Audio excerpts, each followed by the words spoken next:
Hello, नमस्ते, आदाब और सत श्री अकाल। मेरा नाम पूनम अग्रवाल है और एक्सप्लेन एक्स में आपका स्वागत है। इलेक्शंस पे तो बहुत सारी बातें हो गई, अब आते हैं कुछ और मुद्दों पर।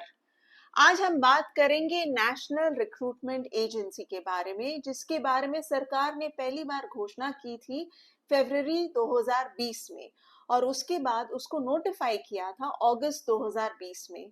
और इसको लाने के पीछे मेन पर्पस सरकार का ये था कि एक कॉमन प्लेटफॉर्म या एक कॉमन एजेंसी कंट्रोल करे कॉमन एलिजिबिलिटी टेस्ट को, यानी कि सीईटी, जो टेस्ट मेनली ग्रुप सी और बी के, यानी कि ग्रुप बी और सी के सरकारी नौकरी के लिए होगा।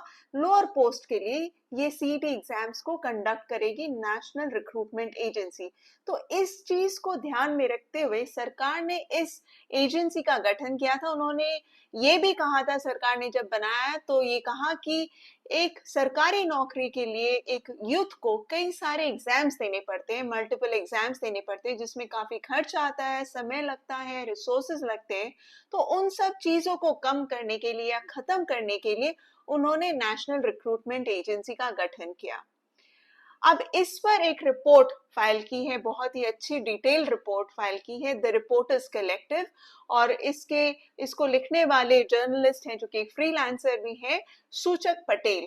उन्होंने इस पर्टिकुलर नेशनल रिक्रूटमेंट एजेंसी पे रिसर्च किया, इन्वेस्टिगेशन किया, कई सारी आरटीआईज फाइल की और उसके बाद ये पता चला है कि पिछले 4 साल में इस एजेंसी ने अभी तक एक भी सीईटी का एग्जाम नहीं कंडक्ट किया है। तो आप समझ सकते हैं कि जिस एजेंसी को लाने के लिए सरकार ने इतने सारे वादे किए, इतने सारे स्टेटमेंट आए कि हाँ ये एक बदलाव ला देगा, कई सारी नौकरियां मिल जाएंगी लोगों को, सरकारी नौकरियां, पेपर लीक जैसे मामले से प्रॉब्लम कम खत्म हो जाएगी और साथ ही साथ अनएम्प्लॉयमेंट जो हमारे देश में बढ़ता जा रहा है उसको भी ये अच्छे तौर पे डील कर पाएगी, ताकि लोगों को ज्यादा से ज्यादा नौकरियां मिले, सरकारी नौकरियां मिले और जल्दी ही मिले।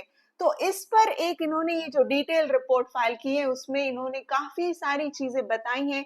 ना सिर्फ कि 4 साल में ये एग्जाम नहीं हो पाया, ये भी बताया है कि कारण क्या थे इसके पीछे में। तो एक और डिटेल इसमें जो मैं बताऊं कि ये एग्जाम्स के लिए एलिजिबिलिटी क्राइटेरियाज क्या थे, ग्रेजुएट या 12th पास या 10वीं पास। तो मेनली ये एग्जाम इन्होंने कहा था कि नेशनल रिक्रूटमेंट एजेंसी जो एग्जाम ये कंडक्ट करेगी वो नॉन टेक्निकल पोस्ट के लिए करेगी। और अगर किसी टेक्निकल पोस्ट के लिए कोई बंदा आगे परस्यू करना चाह रहा है जॉब के लिए, तो उन्हें और एग्जाम्स देने पड़ सकते हैं। लेकिन जो डिटेल इस रिपोर्ट में उन्होंने बताया है कि अभी तक ना सिर्फ एक भी एग्जाम हुआ है, ये भी बताया है कि कई सारे जो उन्होंने वादे किए थे कि 1000 सेंटर्स बनेंगे जहां पे एग्जाम्स कैरी आउट किए जाएंगे, वो सेंटर्स भी अभी एग्जिस्ट नहीं करते। आरटीआई के जवाब में उन्होंने पाया कि ये सेंटर्स भी नहीं एग्जिस्ट करते।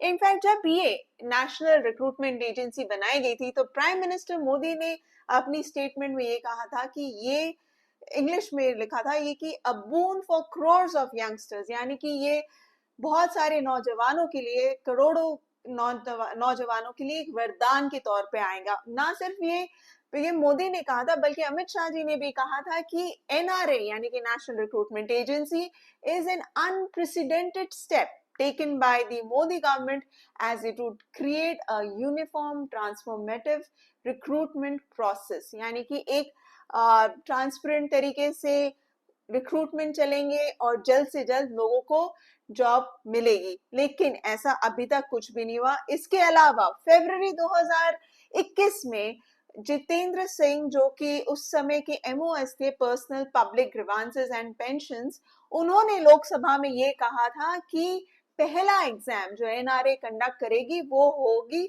2021 में, लेकिन वो भी अभी तक नहीं हुआ। इनफैक्ट इस को लाने के पीछे जब सरकार ये लेकर आई थी तो उन्होंने बजट में 2020 के बजट में ये घोषणा भी किया था कि इसको बनाने के लिए, यानी इसका गठन करने के लिए, इसे स्टैब्लिश करने के लिए 1517 करोड़ रुपए इस एनआरए को दिया जाएगा 3 साल के ऑपरेशनल बजट के तौर पे। तो आप ये हैरान होंगे जान के, या आप अगर गैस कर सकते तो गैस करिए कि आखिर कितना पैसा अभी तक सरकार ने एनआरए को दिया है फंक्शन करने के लिए या इसे स्टैब्लिश करने के लिए। अगेन इस पे जो आरटीआई के जरिए जो जवाब पता चला है, जो कि इन्हें मिला है जर्नलिस्ट सूचक पटेल को, उसमें ये पता चला है कि दिसंबर 2022 तक 1517 करोड़ में से सिर्फ 20 करोड़ रुपए यानी कि 20.50 टू बी मोर स्पेसिफिक, इतने करोड़ रुपए खर्च किए गए हैं, वो भी इसको फंक्शन करने के लिए कि कुछ एक जगह कुछ स्टाफ को रिक्रूट करके इसे बना दिया गया है, लेकिन वो भी क्लियर नहीं कि कहाँ कहाँ इसको खर्च किया गया है। और जहां तक ये 1000 सेंटर का सवाल है जो कि मैंने बताया, वो भी आरटीआई के जवाब में, अगस्त 2023 के आरटीआई के जवाब में ये पता चला कि अभी तक वो सेंटर्स फाइनलाइज भी नहीं किए गए कि कहाँ उन्हें बनाया जाएगा। तो ये हालत है नेशनल रिक्रूटमेंट एजेंसी की, जिसको लाने के पीछे सरकार ने कई सारे वादे किए, घोषणा किया इन्होंने बार बार कि हम ये करेंगे ताकि इससे सरकारी नौकरी मिलने में, खासतौर पे ग्रुप बी और सी लेवल के जो सरकारी नौकरियां होती है उसको मिलने में आसानी होगी। लेकिन अनफॉर्चुनेटली अभी तक एक भी एग्जाम नहीं हुआ। उससे ये समझ में आता है कि सरकार कितना चाहती थी कि एक्चुअली में वो काम करे लोगों के लिए और उनकी सुविधा के लिए। एक पॉलिटिकल विल जो होता है वो पूरी तरह से यहाँ पर मौजूद नहीं है। और आगे चलते यही नहीं, यहाँ पर उन्होंने आरटीआई के जरिए ये भी पता किया कि आखिर इसको चलाने वाले लोग कौन होंगे। किसी भी आप कोई घर बनाते तो घर को चलाने के लिए भी तो कोई चाहिए। तो ये जो एनआरए बना, जो दफ्तर बना या जो संगठन बना, उसके आरटीआई के जवाब में ये पता चला कि इसे एपेक्स लेवल गवर्निंग बॉडी चलाएगी, जिसके हेड होंगे एक चेयरमैन और अन्य 8 मेंबर्स होंगे। और ये 8 मेंबर्स हो सकते हैं department of personal and training से या रेलवे से या स्टाफ सिलेक्शन कमीशन से। तो यहाँ से बाकी के 8 मेंबर्स लिए जाएंगे और एक चेयरमैन होगा जो कि इसका हेड होगा। अब आप सोचिए पिछले 4 साल में ये जो एपेक्स लेवल गवर्निंग जो बॉडी बनी थी वो अभी तक सिर्फ 2 बार मिली है। तो आप फिर एक अंदाजा लगा सकते हैं कि आखिर उनका विल कितना है, कितना वो चाहते हैं कि वो कितना काम कर रहे हैं इसको चलाने के लिए। अभी तक उन्होंने सिर्फ 2 बार मीटिंग्स की है, जो कि डेट्स भी उन्होंने बताया है। पहला मीटिंग हुआ था जून 21 तारीख को 2022 में, उसके बाद जनवरी 12 तारीख को 2023 में। तो आप समझ लीजिए एक साल के गैप में उन्होंने किया। पहली बात तो 2022 में पहली मीटिंग हुई। इससे क्लियरली ये समझ आ सकता है कि कितना स्लो पेस में एनआरए फंक्शन कर रहा है और सरकार कितना एफर्ट डाल रही है इसे चलाने के लिए, वो साफ दिख रहा है। अब यहाँ इसके आगे जब इस पे बार बार चर्चा हुई, लोकसभा में भी इस पे पूछा गया, कई लोगों ने सवाल उठाए कि आखिर हो क्या रहा है, इसको चलाया जा रहा है नहीं चलाया जा रहा है। तो एक पार्लियामेंट्री कमेटी का भी बैठी थी इस पर, उन्होंने भी एक रिपोर्ट बनाया और उसमें उन्होंने ये एडवाइस दिया कि एनआरए जो कि खास तौर पे उन लोगों को एलिजिबल मानता था जो कि ग्रेजुएट हो या 12th पास हो, 10th पास हो, वो इन तीनों को ना इमीडिएटली एलिजिबल बना के वो सिर्फ ग्रेजुएट्स को एलिजिबिलिटी क्राइटेरिया बनाए, ताकि एक तरह से एक तो लोड कम होगा, लोगों के कैंडिडेट्स के लोड कम होंगे ताकि वो फंक्शन कर सके इमीडिएटली, ना कि ज्यादा वेट करना पड़े। तो पार्लियामेंट्री कमेटी ने अपने रिपोर्ट में ये सुझाव दिया था, उसके बारे में भी हमें कुछ पता नहीं एग्जैक्टली कि क्या हुआ।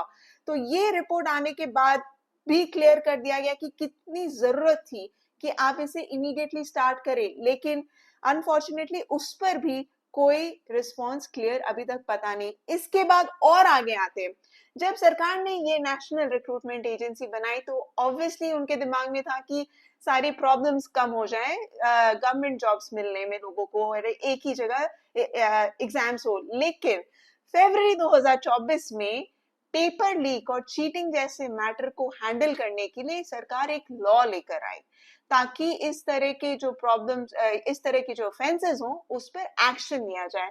और इस नोटिफिकेशन में उन्होंने जो मेंशन किया, जिन जिन संस्थानों का मेंशन किया था वो थे यूपीएससी, एसएससी, इन इस तरह के संस्थानों को उन्होंने मेंशन किया जिस पर ये अप्लाई होगा, नया लॉ अप्लाई होगा, लेकिन उसमें उन्होंने नेशनल रिक्रूटमेंट एजेंसी का नाम नहीं लिखा। इससे आप समझ सकते हैं कि सरकार कितना सीरियस थी एनआरए को लेकर।